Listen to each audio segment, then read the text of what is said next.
Aqui no Jornal da Clube já trouxemos muitas histórias de famílias que precisam lutar na justiça para que os filhos tenham acesso a tratamentos médicos e terapias. Ao mesmo tempo que as opções da medicina avançam, vai ficando difícil custear esse trabalho. Recentemente mostramos o caso da Júlia, que tem uma síndrome rara. Ela precisa de 6 terapias diferentes e a ecoterapia foi a que mais apresentou benefícios ao desenvolvimento dela. E mesmo assim, o subsídio público para manter o tratamento foi barrado.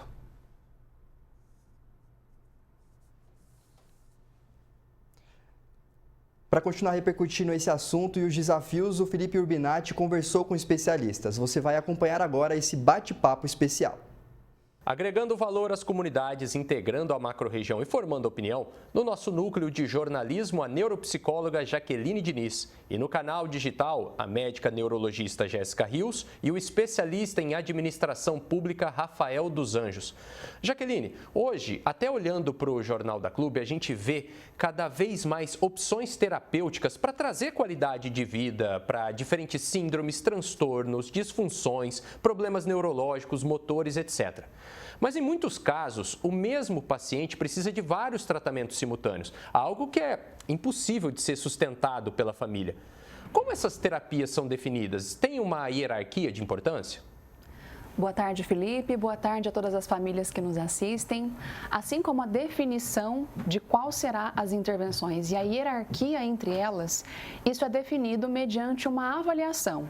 O ideal é que essa avaliação seja multidisciplinar, ou seja, que envolva a equipe médica e outros profissionais de saúde, como o psicólogo na avaliação neuropsicológica, fisioterapeutas, TOs, psicomotricistas, porque quando a gente fala de transtornos e síndromes que acometem o neurodesenvolvimento, nós estamos falando de múltiplas possibilidades de prejuízo funcional.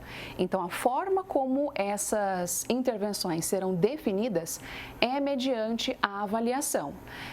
E no mundo ideal, essa avaliação multiprofissional seria feita de forma interdisciplinar, que é todos os profissionais conversando sobre o mesmo caso, porque afinal de contas, cada ser humano é único.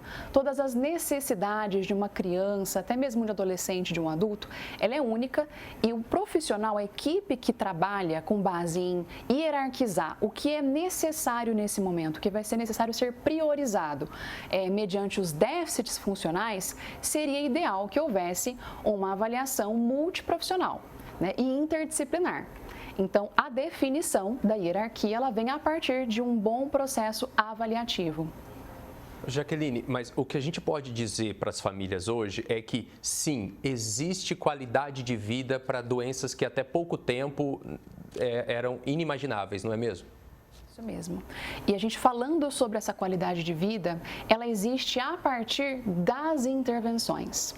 Quando a gente fala sobre prejuízos neurodivergentes, isso precisa diretamente de uma intervenção na qualidade de vida, até mesmo uma intervenção familiar com as redes de apoio para levar orientação para a família, orientação para a escola e, claro, as intervenções que vão gradativamente numa curva progressiva gerar resultados para ampliar as possibilidades de desenvolvimento daquele sujeito e aí sim conseguir alcançar uma qualidade de vida e uma maior independência.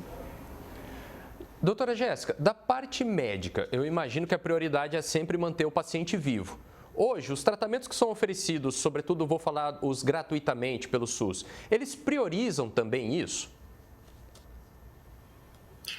Sim, o objetivo sempre, né, a prioridade é manter o paciente vivo, mas o objetivo nosso hoje é que essa vida tenha qualidade de vida, e não só para o paciente, mas também para a família que cuida daquele paciente, porque quando a gente fala numa doença crônica, uma condição crônica, a gente sabe que isso envolve cuidadores, envolve uma rotina, isso mistura muita coisa, né? Então, quando eu falo que o objetivo é que o paciente tenha qualidade de vida, quando a gente oferece um tratamento que vai mudar a história dessa trajetória, a gente tenta fazer um diagnóstico precoce. Como, por exemplo, falando de tratamentos gratuitos, como, por exemplo, é o caso da AME, no caso da atrofia muscular espinhal. E a gente tem em alguns estados do país, né, o teste já incluído na rotina de triagem neonatal. Então, a gente consegue fazer a medicação antes mesmo do paciente ter sintomas ou sinais da doença. E o processo para chegar até esse medicamento?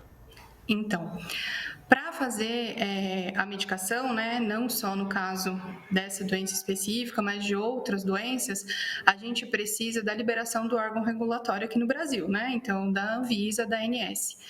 Quando a gente tem uma pesquisa, né, que eu tenho já um respaldo científico seguro para o uso da medicação, eu entro para regulação. Geralmente eles são regulados antes no exterior, Europa, Estados Unidos, e depois acabam sendo incorporados aqui. Tendo essa liberação pela Anvisa, a gente segue alguns processos.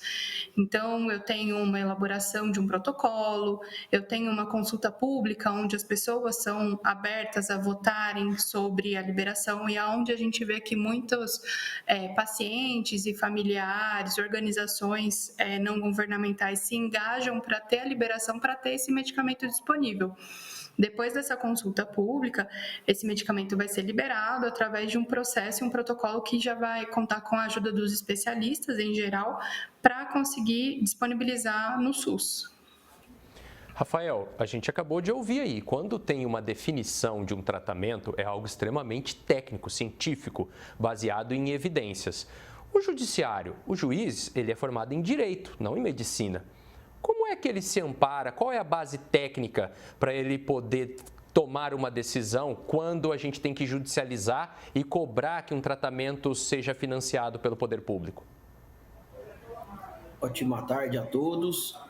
O que o juiz normalmente faz? Os municípios hoje já estão, muitos deles já têm uma equipe técnica de apoio ao Poder Judiciário, para poder respaldar, montar uma comissão técnica justamente para poder validar ou não a necessidade de determinados medicamentos. Aqui em Ribeirão a gente já conta com isso há um bom tempo e outros municípios da macro-região também já vem contando com essa estrutura técnica, justamente para poder respaldar a decisão judicial. Lógico que a gente precisa lembrar que o juiz ele não está adstrito à opinião, à posição, ao posicionamento daquela comissão técnica, mas é uma fonte de respaldo para poder qualificar essa decisão e usar de maneira racional os recursos disponíveis pelo Sistema Único de Saúde, o SUS, que é tão importante. E isso é importante a gente frisar aqui.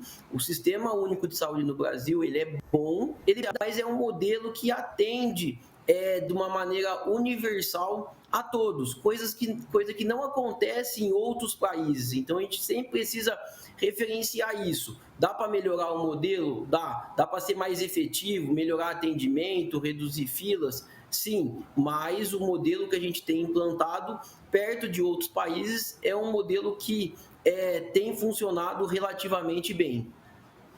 Tá certo, só que para que ele funcione é preciso de verbas, né? Porque muitas vezes existe uma decisão judicial favorável à família, só que aquela cidade, estado ou até mesmo governo federal acabam descumprindo essa decisão e não fornecem. Por quê? Não tem esse dinheiro disponível? O recurso ele é um fator crítico no sistema. Se a gente pegar em arrecadação, o ente nacional que mais arrecada ele é a União, seguido do Estado e posteriormente ao município. Para o município, a responsabilidade dentro do Sistema Único é a questão básica, é a porta de entrada e não a questão de alta e média complexidade. Só que as pessoas vivem no município, o Estado ele é um ente fictício. E acaba, muitas das vezes, as decisões responsabilizando o município por uma obrigação que talvez não seria ele, seria o Estado ou até mesmo a União, a responsabilidade por suprir aquele medicamento ou aquele tratamento específico. Então, esse é um ponto que a gente precisa equacionar em termos de legislação para poder não sobrar essa conta para o município que menos arrecada e poder garantir um tratamento efetivo para as pessoas, principalmente quando se demanda um tratamento especializado, como bem disse a profissional que nos antecedeu aqui, que demanda um tratamento multiprofissional que precisa de uma avaliação personalizada. Para garantir esse nível de efetividade, a gente precisa de uma robustez financeira que precisa ser abarcado pelos entes que têm mais recurso, que é a União e os estados. Jaqueline, a gente sabe que as terapias são caras e ainda por cima elas são muitas e ao mesmo tempo. Existem casos que oferecem alternativas aos pacientes e familiares? Tem como substituir um acompanhamento por outro semelhante que caiba no bolso? A substituição, quando a gente fala sobre substituir tratamentos, a gente precisa entender o contexto em que essa substituição está sendo recomendada e a causa dela. Se a causa é ausência de profissionais especializados, ausência de possibilidade financeira para arcar com determinadas intervenções, se o contexto for esse, a falta de recursos e não uma orientação vinda da equipe interdisciplinar, o que é recomendado é que a família priorize, baseado na avaliação dos profissionais que fizeram parte da avaliação, aquilo que está mais prejudicado na criança ou no adulto, enfim. Mas a verdade é que o ideal é que não exista essa substituição. Não é possível fazer uma substituição. Por quê? Quando a gente fala de prejuízos funcionais, a gente precisa entender que o ser humano ele é um ser de múltiplas funções. Nós temos função cognitiva, função social, função motora, função de adaptação. Então, quando você diz, eu estou privado de determinadas intervenções, você vai perder a possibilidade de intervir em uma em detrimento de outra. Então, algo do seu macro do desenvolvimento, ou a parte motora, ou a parte fonológica, ou a parte cognitiva, ou a parte social, vai decair em detrimento ou a família vai lidar com os recursos que ela tiver ao seu dispor. Então, quando a gente fala de ausência de recursos, o ideal é que não houvesse essa substituição no mundo ideal, porque afinal de contas alguma coisa vai ficar para trás e nisso o sujeito ele está disposto a ter prejuízos. Então, o que a gente aconselha de forma geral quando há famílias de pessoas que têm síndromes, enfim, neurodivergências, é necessário que a família sempre mantenha-se instruída sobre o pós-terapêutico. A instrução, o acesso ao conhecimento vai fazer com que as famílias em casa possam ter essa proximidade com o profissional que vai recomendar um tratamento que vai ser contínuo, ou seja, não só dentro da sessão de terapia, porque os processos terapêuticos, eles não são só o que o sujeito faz em 1 hora de sessão com os profissionais que estão intervindo. Ele é, na verdade, toda a dinâmica do dia daquela criança, daquele adulto, o que ele faz com o processo terapêutico ao longo do seu dia. E esse lugar de mantenimento é a escola, a família, a sociedade, ou seja, todas as esferas em que o sujeito se relaciona. Jéssica, você como médica vai receitar tanto as terapias quanto os tratamentos medicamentosos, mas não vai ter uma garantia de que o seu paciente vai ter acesso àquilo que você passou para ele. O quanto isso interfere na profissão médica? Você vê uma solução num futuro a curto e médio prazo? Então, como foi colocado anteriormente, eu acho importante frisar isso, que o tratamento não depende só do médico, realmente o tratamento depende de todos os outros profissionais envolvidos, né? E às vezes até da capacitação daquela família para lidar com aquela condição. Então, quando a gente fala que não consegue o tratamento, é bem frustrante voltar aquele paciente e a gente vê que ele não evoluiu, porque apesar do uso da medicação, ele não teve acesso à terapia. Isso, do ponto de vista médico e ético, a gente não deixa de indicar um tratamento. Mas é importante que os profissionais tenham noção também da saúde pública, da realidade em que vivem, né? Porque às vezes a gente tanto você prescrever um tratamento que ele não vai ter acesso, às vezes é o padrão ouro, é o melhor tratamento disponível, mas naquela região ele não tem acesso a uma tecnologia ou a um profissional capacitado. Então, qual é a alternativa? A gente tem que pensar nessas alternativas disponíveis. A outra questão é também que os profissionais, tanto médicos quanto da saúde em geral, que a gente tem essa educação continuada para entender que às vezes o paciente está ali, ele tem uma condição, mas a gente no lugar, às vezes eu estou numa atenção primária, quando eu falo atenção primária eu falo em UBS, eu estou ali na atenção primária e eu não tenho acesso ao que eu preciso. Então, eu posso fazer um encaminhamento, ele pode ir para uma rede secundária, terciária, pensando às vezes em pacientes de longe, norte, nordeste, de comunidades ribeirinhas, às vezes eles fazem tratamento fora de domicílio. O que é isso? É um paciente que mora em uma região em que ele não tem acesso a uma tecnologia, um exame profissional, e aí ele precisa viajar para outro estado para fazer esse tratamento. Isso acontece aqui em Ribeirão Preto, por exemplo, com cirurgia de epilepsia, né? Agora, quando a gente fala de terapias que são semanais, no caso de pacientes que precisam de reabilitação motora ou alguma questão cognitiva, isso é mais difícil. No médio prazo, eu acho que a tecnologia, né, esse acesso que a gente tem, inclusive que hoje eu estou conseguindo fazer virtualmente, isso pode ajudar, mas a gente precisa trabalhar cada vez mais para isso ser uma realidade para todo mundo no país. Rafael, judicialmente falando, como a gente consegue instruir as famílias a chegar melhor no resultado disso tudo que a gente debateu aqui? A família tem um ente querido, tem uma criança, sobretudo, precisando de terapia, precisando de medicamento e precisa recorrer à justiça. Como é que a gente consegue ajudá-los?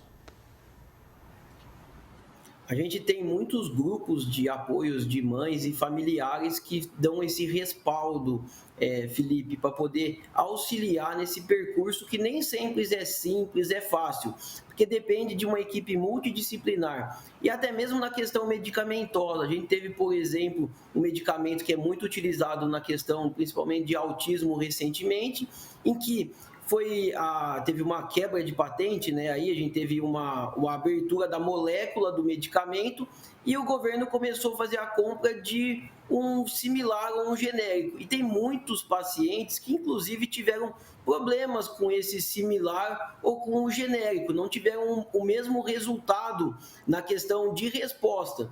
Então, foi o que foi falado aqui. É um caminho importante que tem que ser trilhado, que tem que se respaldar através do advogado de confiança, seja por meio de um advogado de uma associação, seja por meio da Defensoria Pública, do próprio Ministério Público, mas esse respaldo técnico, ele não tem, porque, no fundo, uma decisão na área de saúde, ela não é uma decisão fria da legislação, ela é uma decisão que demanda uma análise sobre a vida, porque o bem maior que é tutelado com uma decisão na área de saúde é a vida do ser humano. Então, isso tem que ser olhado com uma cautela, com um cuidado e com um carinho adequado por cada uma vida. Não é mais um processo, cada um é o processo que está sendo decidido, porque você impacta de fato a uma família. E a gente sabe que o acesso a uma terapia adequada, a um medicamento adequado, melhora muito a qualidade de vida do cidadão. Jaqueline, só para a gente concluir então, com base em tudo que a gente ouviu aqui, que mensagem final dá para a gente transmitir para as famílias? Para as famílias é importante a gente transmitir a mensagem de que busque o apoio das redes, tanto pública quanto interdisciplinar. E mais do que tudo, o que traz autonomia para uma família é a informação. A informação sobre qual problema nós estamos lidando. Quando a família busca ser a principal rede de apoio, que conhece as decisões que estão sendo tomadas, isso é uma autonomia muito significativa, até mesmo para a busca e procura de recursos. Eu espero que esse nosso bate-papo possa ajudar muitas pessoas de toda a nossa macro-região. Participaram desta edição do Jornal da Clube a neuropsicóloga Jaqueline Diniz, a médica neurologista Jéssica Rios e o especialista em administração pública Rafael dos Anjos. A todos o nosso muito obrigado.